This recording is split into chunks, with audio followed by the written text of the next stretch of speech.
Hello crafty friends, today I'm going to talk to you about the stamp positioning tool. It's a brand new tool. It was just released on Tuesday.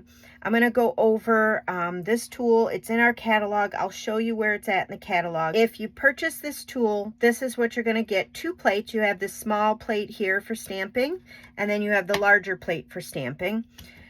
You have 2 magnets that it comes with, and then your base plate, which the bottom of this is completely magnetized.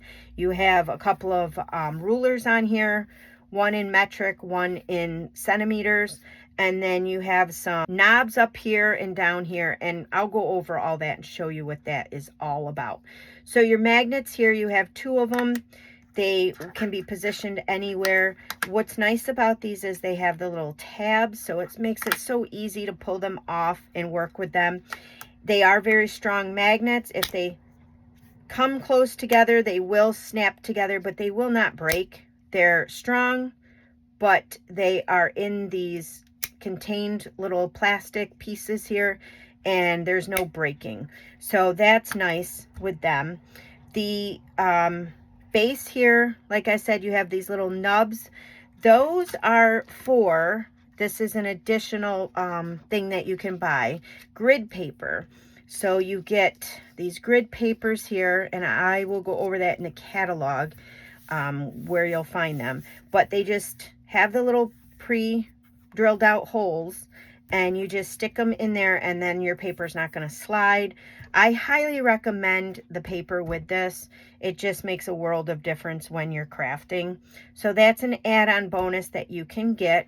There are also add-on magnets now that you can get. They're not in our catalog. They just added them. So you can buy additional magnets. I also recommend them. I'm not just saying that so you spend more, but I feel 2 magnets are not enough to hold down your project. And then your plate that you have here, it has the springs on the bottom, so it's very convenient. You just put the 2 holes, match them up here, make sure your Stampin' Up logo is facing upward, and then if you have a stamp down there, you just pick it up. And same thing with this, spring loaded on all 4 of these. This one actually goes in these little nubs here, so you slide them in there, and then that can help you do your stamping, your continual stamping. So if you wanted to do sheet and you wanted stamping all in a row, perfectly aligned, this is perfect for that. There is a video I did make when this came out for free, when you signed up as a Stampin' Up demonstrator, which was a couple months ago maybe. You had the opportunity to earn this for free when you joined my team. In that video, I do have a lot of tips and tricks on how to use this, so I'm going to leave the link of that video up in the corner here, and you can go back and check that out. It was a Facebook Live. There's a lot of tips on how to use this. I do have a tip today that I'm going to share at the end of the video, which is a game changer for me, and I'll get into that in a little bit. But let me show you in the catalog where you can find this. You will find this in the brand new Stampin' Up catalog. This is the May through August 2026 catalog. It is full of goodies in here. If you have not had a chance to get a catalog or look at the catalog, I highly recommend it. If you want to shop with me, just let me know, and I will send you a copy of the catalog. You can go online and view the catalog, a PDF file. You can also go online and check out all the new products in my shop at chris.stampinup.net. If you turn to page 75 in the catalog, you're going to see the Stampin' Positioner tool. It's $49, and you get, like I said, you get the 2 plates, the base plate, and then your 2 magnets. And the grid paper is additional. It is $15 for that. You get 50 sheets, and it's double-sided. So I've only used 2 sheets, and I've been stamping like crazy with mine. and I've had mine for a couple of months. So that paper is going to really last you a while. Those are in a catalog, like I said, on page 75. And the magnets are not in the catalog currently, but you can go online and search for the magnets. They are right there, and you can purchase them. Like I said, I would purchase extras. So I'm going to bring this back in and just go over a few things with you guys. I've really like using this. The pros that I find in it is it's very light. It's very easy to store because it's so thin. It's got the open sides, which is a plus, but also a minus. So you can take a 12 by 12 sheet of paper. So here's a 12 by 12, and you can place it anywhere and stamp. That is nice if you wanted to do stamping along the edges. Of course, this is designer series paper, so you wouldn't want to stamp, but like this side here, you could do some stamping on it. I like that it's open, the open edges there, so when you put your plate on, it's not going to matter. You can move your paper wherever you want to stamp. So that is very nice that we have the open edges. The other feature that I really like in here, and I did highlight that in my video, I showed you how to stamp with it, is there's a little triangle right here. So that is for paper to slide in there.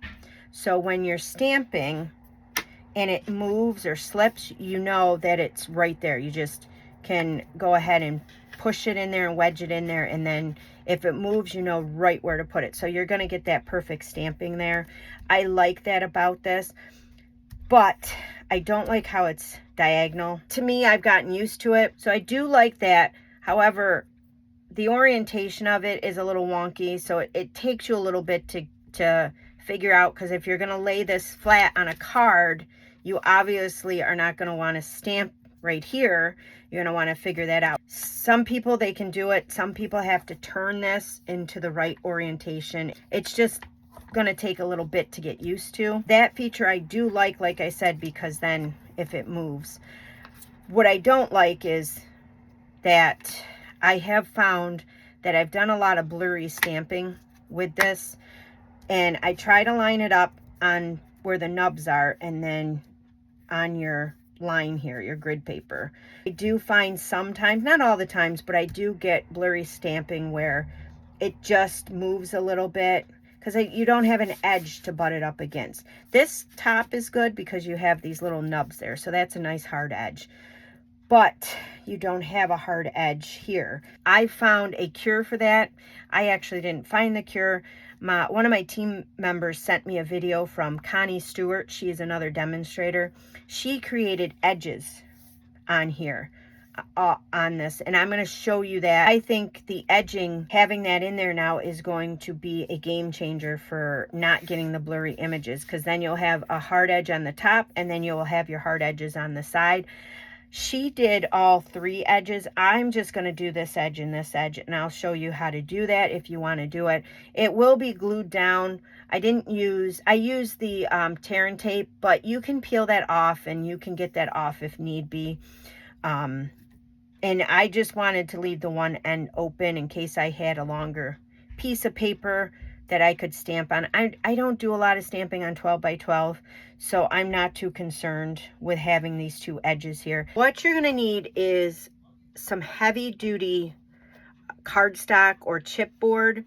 This comes in with my papers from Stampin' Up. I always save all the inserts. This is the actual cardboard one. They do have that thinner white cardstock that's in with your papers. You don't want to use that. You want to use something with a little bit of thickness. I don't know if you guys can see. It's a little bit of thickness. So you're going to need this. I've already pre-cut 2 of pieces out of that. You're going to need one cut at 3/8 by 9 1/4, and then one cut at 3/8 by 6 1/2 out of that. I just cut mine out of my paper trimmer.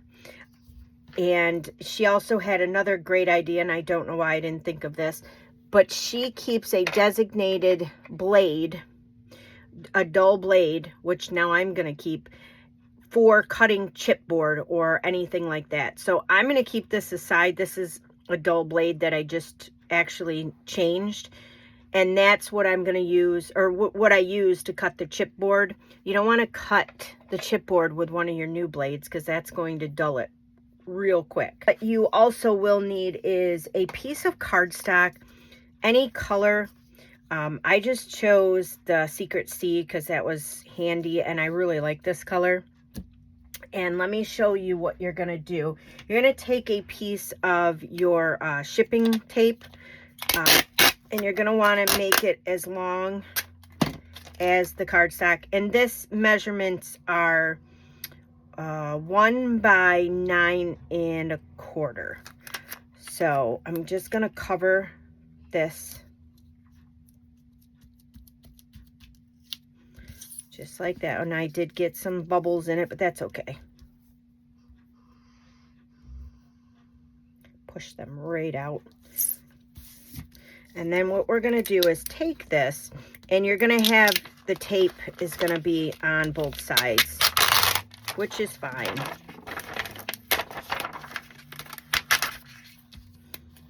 So I'm going to go ahead and just trim off the little ends here.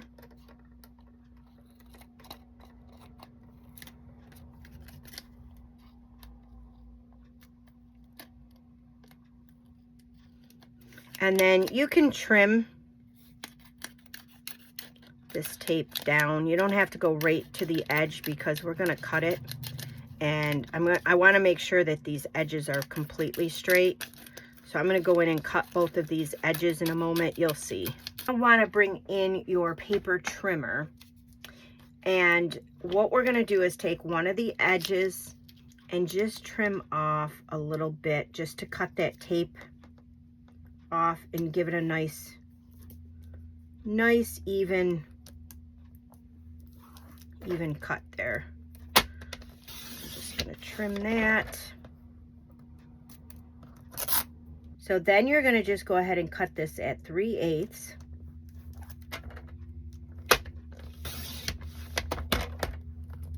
And again, you're going to cut this at 3/8.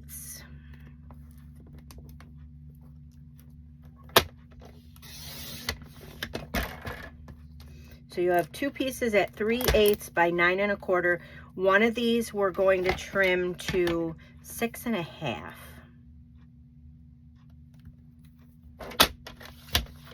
The reason why we put that packing tape on top is because you're going to be working with ink, obviously, on your stamping platform. And then if you get ink on these edges, you can just easily wipe that off. Bring in your two pieces. I'm going to use Terran tape to put that on top. Again, you're going to want to make sure that that is really stuck to that cardboard. We're going to take this topping off here. I love the Take-A-Pick tool for that. You're going to take your piece of Secret Sea.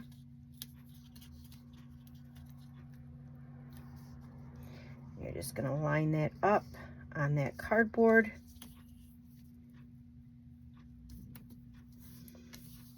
And then we're going to do the same thing for the smaller piece.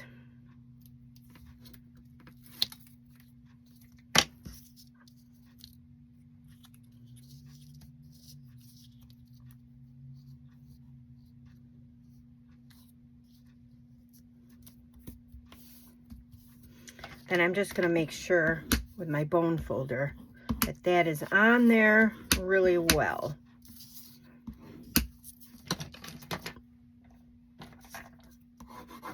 Begin with your bone folder.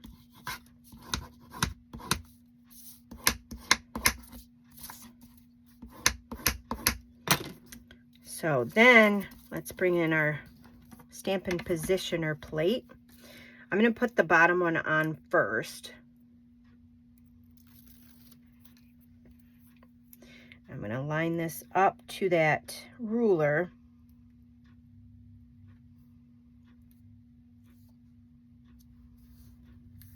And then your paper, your grid paper, will slide on and off no problem. It's not interfering with that grid paper at all.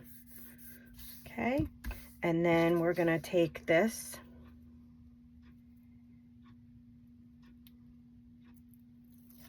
And that's going to go right on the edge of our grid paper. Right to that edge there. So perfect. And then you kind of use your grid paper as a guide. But there it is. Now when you go to stamp, you can take that paper and slide it right there and butt that right up against that corner. And then if it moves when you're stamping, you know, just slide it in there and butt it right up against those edges. So I think that's a magnificent idea. That's the new Stampin' platform. It's a pretty cool little tool here. And if you guys want to purchase it, you can head over to my shop. I'm going to leave the information in the link of the video. My shop is chris.stampinup.net, and you can go shopping in there for all your products. I did want to let you know I do Facebook Lives every Monday night. I also have a Facebook group that I put all my PDFs in there when I make my cards. So if you wanted to get all the measurements and recreate it and wanted a printout, you're more than welcome to do that in my Facebook group. It's a public group. You can join it at any time. And I'll leave the link to that in my video here. All right, guys. Well, thanks for watching, and I will see you guys later.